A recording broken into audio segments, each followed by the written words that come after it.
Hello friends, welcome to my YouTube channel dynamic HVAC।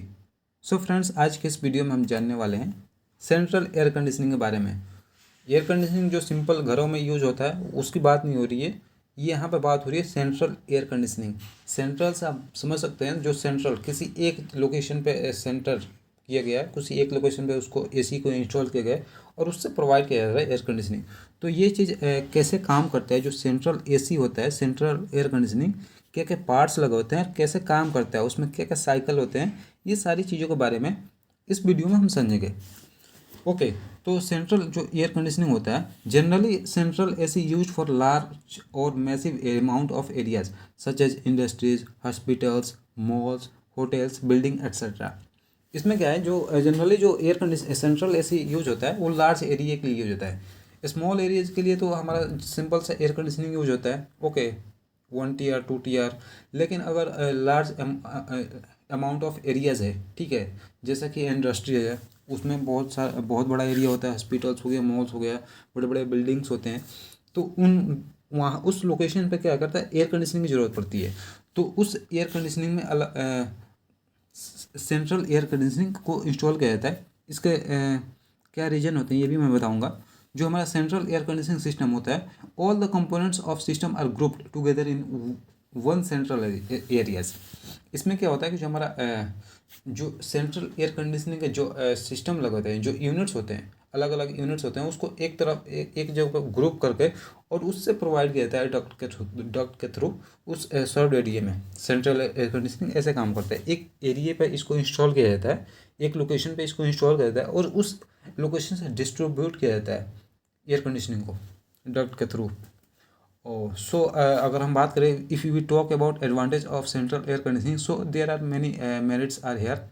Okay, so जो advantage होते हैं, क्या क्या एडवांटेज होते हैं उसके बारे में समझते हैं। जो यहाँ पे क्या होता है, लो कॉस्ट होता है। लो कॉस्ट क्यों होता है कि अगर हम बड़े एरिया में अगर इंडिविजुअल हम एयर कंडीशनिंग को इंस्टॉल करते हैं तो क्या होगा, उसमें कॉस्ट ज़्यादा लगेगा। इंडिविजुअल हम लगा रहे हैं उसमें कॉस्ट ज़्यादा लगेगा। और अगर इंडिविजुअल हम मेंटेनेंस कर रहे हैं उसमें भी कॉस्ट मेंटेनेंस ज़्यादा चाहिए, उसमें ज़्यादा कॉस्ट लगेगा, मैन पावर ज़्यादा चाहिए उसके लिए, इंडिविजुअल अगर लगा रहे। लेकिन जो हमारा सेंट्रल एयर कंडीशनिंग होता है, बड़ा बड़ा यूनिट होता है, तो इसमें कॉस्ट भी कम पड़ता है। जो मेंटेनेंस होता है, मेंटेनेंस भी कम पड़ता है, मेंटेनेंस में ज़्यादा बंदों की रिक्वायरमेंट नहीं होती। लेकिन अगर इंडिविजुअल है तो उसमें ज़्यादा बंदों की रिक्वायरमेंट होती है। इसमें क्या है कि जो हमारा लेस नॉइज़ एंड वाइब्रेशन, इसमें क्या है कि जो हमारा air conditioning individual air conditioning होता है, उस केस में क्या है कि हमारा रूम में ही एयर कंडीशनिंग को इंस्टॉल किया जाता है, तो उससे होता क्या है कि उससे वाइब्रेशन और नॉइज़ निकलती है। लेकिन एयर कंडीशनिंग में क्या है, सेंट्रल एसी में क्या है कि एक एक एरिया पे लगाया जाता है, बाहर आउटसाइड पे इसको इंस्टॉल किया जाता है, उससे डक्ट के थ्रू प्रोवाइड किया जाता है। तो वहाँ पे जो वाइब्रेशन और डक्ट नॉइज़ होता है वो बहुत ही कम होता है। ऐसा नहीं है कि नहीं होता है, होता है, लेकिन इन कंपेरिजन टू अगर बात करें एयर कंडीशनिंग की, इंडिविजुअल एयर कंडीशनिंग की, तो उससे कम होता है सेंट्रल एसी का। ओके, सो हमारा नेक्स्ट है fresh air provide in the area. जो हमारा एयर कंडीशनिंग होता है, एयर कंडीशनिंग में क्या होता है, इंडिविजुअल जो एयर कंडीशनिंग होता है उस केस में क्या होता है, उसमें फ्रेश एयर प्रोवाइड नहीं होता है। जो हमारा एयर कंडीशन होता है उसी रूम के एयर को लेता है, उसको कूल डाउन करता है, फिल्टर करता है और उसी एरिया में प्रोवाइड करता है। लेकिन इसमें क्या होता है, जो सेंट्रल एसी होता है, सपोज दैट आप किसी बिल्डिंग में काम कर रहे हो, तो वहाँ पे तो फ्रेश एयर के लिए कोई एरिया कोई सोर्स नहीं है। तो उस कंडीशन में क्या होता है, उस कंडीशन में एक यूनिट को इंस्टॉल किया जाता है आउटसाइड में। ओके, और उस यूनिट से फ्रेश एयर को डक्ट के थ्रू प्रोवाइड किया जाता है सॉर्ब एरिया में, कि जो हमारे बंदे काम कर रहे हैं वहाँ पे O2 level, oxygen level maintain रहे। सिंपल सी बात है, अगर कोई बंदा एक एरिया में काम कर रहा है तो वहाँ पे वो बंदे क्या करते हैं, जो हमारा हम सब जानते हैं कि ऑक्सीजन को लेते हैं और कार्बन डाइऑक्साइड को रिलीज करते हैं। तो उस कंडीशन में क्या होगा कि ऑक्सीजन लेवल कम हो जाएगा उस एरिया में, और वहाँ पे कोई सोर्स भी नहीं है फ्रेश एयर प्रोवाइड करने के लिए। तो उस कंडीशन में इसको एक यूनिट को इंस्टॉल किया जाता है और उस एरिया में O2 लेवल को मेंटेन किया जाता है। और यहाँ पे एग्जॉस्ट सिस्टम हमारा ऑल्सो हेयर। इसमें क्या है कि उसमें एग्जॉस्ट का तो पता नहीं है, एग्जॉस्ट नहीं लगा होता है। लेकिन इस केस में क्या है कि कोई कोई ऐसा एरिया होता है जहाँ पे फ्यूम्स बनते हैं, हजारडस फ्यूम्स बनते हैं, ओके।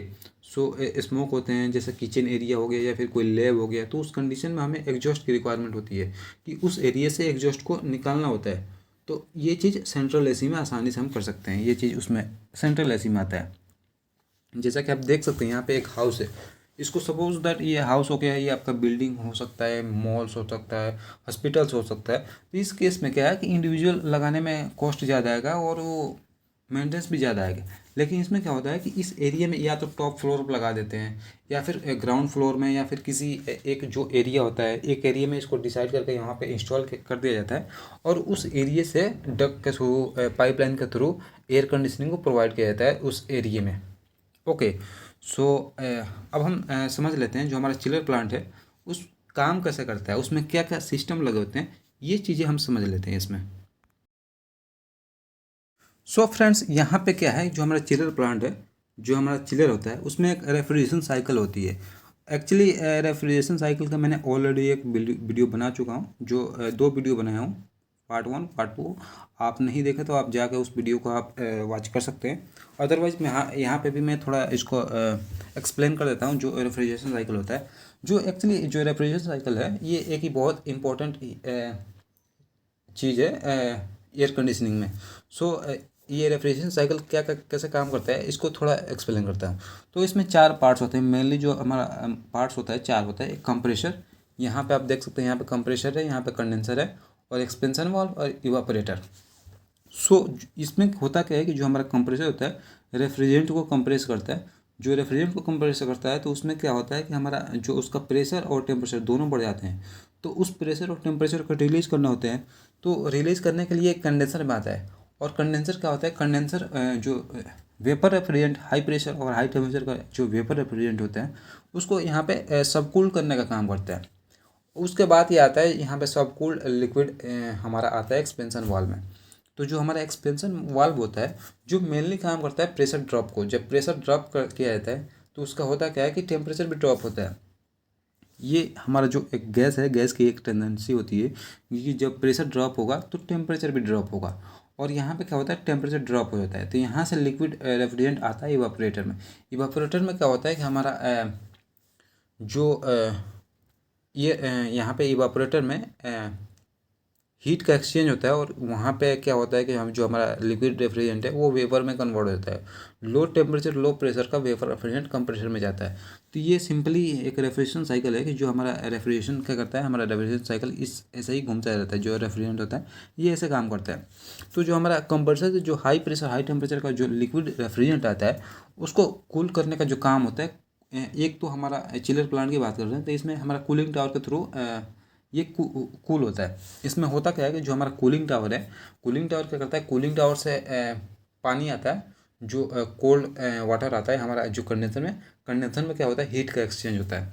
कैसे होता है, ट्यूब होते हैं और इसमें सेल होते हैं, दो तरह के दो दो चीज़ होते हैं। एक तो ट्यूब होता है, ट्यूब और सेल। तो सेल में क्या होता है, रेफ्रिजरेंट होता है। ट्यूब में क्या होता है, ट्यूब में पानी चलता है, वाटर आता है। तो हमारा कोल्ड वाटर आता है कूलिंग टावर से और के यहाँ पे ट्यूब में, ट्यूब से पास होता है। तो यहाँ पे हीट का एक्सचेंज होता है। जो हमारा कोल्ड वाटर है, वाटर हीट को ले लेता है, और जो हमारा रेफ्रिजरेंट है, रेफ्रिजरेंट कूल डाउन हो जाता है, सब कूल्ड हो जाता है। और ये क्या करता है, जो हमारा हॉट वाटर है फिर से ये चला जाता है कूलिंग टावर में। तो ये साइकिल यहाँ पे एक तो रेफ्रिजरेशन साइकिल हो गया, एक यहाँ पे क्या है, कंडेंसर वाटर साइकिल हो गया। यहाँ पे कंडेंसर वाटर साइकिल, यहाँ पे ऐसे कोल्ड वाटर आएगा, हॉट वाटर जाएगा, यहाँ पे हीट एक्सचेंज होगा, कोल्ड वाटर आएगा और हॉट हॉट वाटर जाएगा। कूलिंग टावर का एक अलग प्रोसेस है, कैसे काम करता है उसके लिए मैं अलग से वीडियो बनाऊंगा। ओके। सो यहाँ पे ऐसे हीट का एक्सचेंज होता है। और यहाँ पे अगर हम बात करें इवापोरेटर में, तो इवापोरेटर में कैसे काम करता है, तो इवापोरेटर में सेम काम करता है, लेकिन यहाँ पे क्या है, यहाँ पे चिल्ड वाटर साइकिल एक होता है। जो हमारा हीट का एक्सचेंज करने का जो प्रोसेस है सेम है, कंडेंसर का जैसा ही है। लेकिन इसमें क्या होता है, इसमें यहाँ पे क्या करता है कि जो हमारा कूलिंग टावर के थ्रू, वहाँ पे जो कंडेंसर में क्या होता है, कंडेंसर में कूलिंग टावर के थ्रू हीट का एक्सचेंज होता है। लेकिन यहाँ पे क्या होता है, जो हमारा अब तो हमारा जो रेफ्रिजरेंट है, रेफ्रिजरेंट तो ठंडा हो गया। अब हमें सो यहाँ पे क्या होता है, जो हमारा इवापोरेटर होता है, इवापोरेटर के थ्रू चिल्ड वाटर क्या करता है, चिल्ड वाटर इनलेट होता है और यहाँ पे क्या करता है, इनलेट से आउटलेट होता है, तो यहाँ पे हीट का एक्सचेंज होता है। सेम कंडेंसर की तरह यहाँ पे भी हीट का एक्सचेंज होता है। यहाँ पे क्या होता है कि जो इवापोरेटर से जो वाटर जाता है, कोल्ड होकर वाटर जाता है, यहाँ पे एक यूनिट लगा होता है, उसको बोलते हैं AHU, air handling unit, ceiling suspended unit, FCU। Actually जो हमारा AHU होता है, AHU बिग एरिया के लिए यूज होता है, CSU उससे कम एरिया, छोटे एरिया के लिए, और FCU उससे छोटे एरिया के लिए। तो हमारा जो बड़ा एरिया जो हैंडल करता है वो एयर हैंडलिंग यूनिट करता है। इसमें बेसिकली कूलिंग कॉइल होते हैं, जिसमें cold water circulate, chilled water circulate होता रहता है। उससे क्या करता है, जो हमारा सर्व्ड एरिया है, सर्व्ड एरिया से हमारा एयर को सक करता है और यहाँ से कूलिंग कॉइल से पास करता है, जिससे कि जो हमारा एयर है, एयर को ठंडा हो जाता है और ये फिर सर्व्ड एरिया से भेज देता है। तो यहाँ पे एक होता क्या है कि वो एयर साइकिल हो गया, लेकिन यहाँ पे क्या है, चिल्ड वाटर साइकिल है। यहाँ से जो एचयू से आएगा, एचयू से हॉट वाटर आएगा और यहाँ पे चिल्ड वाटर जाएगा, क्योंकि यहाँ पे जो इवापोरेटर में हीट का एक्सचेंज हुआ, क्योंकि इवापोरेटर में जो रेफ्रिजरेंट होता है वो बहुत ही ठंडा होता है, उसमें यहाँ पे हीट का एक्सचेंज किया तो कोल्ड वाटर ठंडा हो जाएगा, और ठंडा और जो कोल्ड वाटर ठंडा हो जाएगा, और जो रेफ्रिजरेंट वेपर में कन्वर्ट हो जाएगा, और जो वेपर रेफ्रिजरेंट होता है, वेपर रेफ्रिजरेंट हीट को एब्जॉर्ब नहीं कर पाता है, तो उसको फिर वो कंप्रेसर में चला देता है। ओके, सो यहाँ पे ये हमारा एक तो हमारा पहला साइकिल हो गया रेफ्रिजरेशन साइकिल, दूसरा हमारा कंडेंसर वाटर साइकिल, तीसरा हमारा इवापोरेटर जो होता है चिल्ड वाटर साइकिल, और जो चौथा होता है, चौथा हमारा क्या करता है, एयर साइकिल होता है। यहाँ पे आप देख सकते हैं, यहाँ पे रूम है, तो यहाँ जो एचयू होता है, एचयू और रूम दोनों डक्ट के थ्रू कनेक्ट होते हैं। यहाँ पे क्या होता है, डक्ट के थ्रू एक सप्लाई एयर आता है, सप्लाई एयर यहाँ से क्या करता है कि हमारा रिटर्न एयर एरिया से जो रूम है, रूम से क्या करता है, एयर को लेता है और एयर आता है हमारा एचयू में। एचयू में क्या होता है, वहाँ जो एयर होता है, एचयू को कूल करने का कूलिंग प्रोसेस होता है एचयू एयर का, और जब कूल हो जाता है एयर, तो फिर वो सप्लाई ये डक्ट के थ्रू ये रूम में वापस भेज देता है, जिससे कि हमारा जो सर्व एरिया हमारा टेम्परेचर वहाँ पे मेंटेन रहता है। तो ये हमारा जो सेंट्रल एसी है, सेंट्रल एसी में जो पार्ट्स लगे होते हैं, एक तो हमारा चिलर प्लांट्स होता है, दूसरा हमारा कूलिंग टावर होता है, तीसरा हमारा एयर हैंडलिंग यूनिट होता है, चौथा हमारा रूम होता है। ओके, सो ये चीज़ है, ऐसे काम करता है। तो फ्रेंड्स, आई होप अब आपको ये सब पता चल गया होगा कि जो हमारा सेंट्रल एसी होता है, सेंट्रल एसी कहाँ पर यूज होता है, और उसमें सेंट्रल एसी का जो प्रोसेस है कैसे काम करता है, और उसमें क्या क्या पार्ट्स लगे होते हैं, ये सारी चीज़ें आपको समझ आ गया होगा।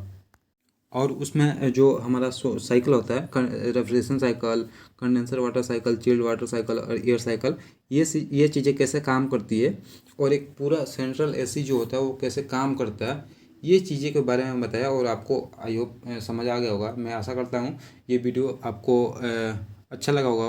अगर आपको ये वीडियो अच्छा लगा हो तो लाइक करें। Thank you for watching this video. Thank you.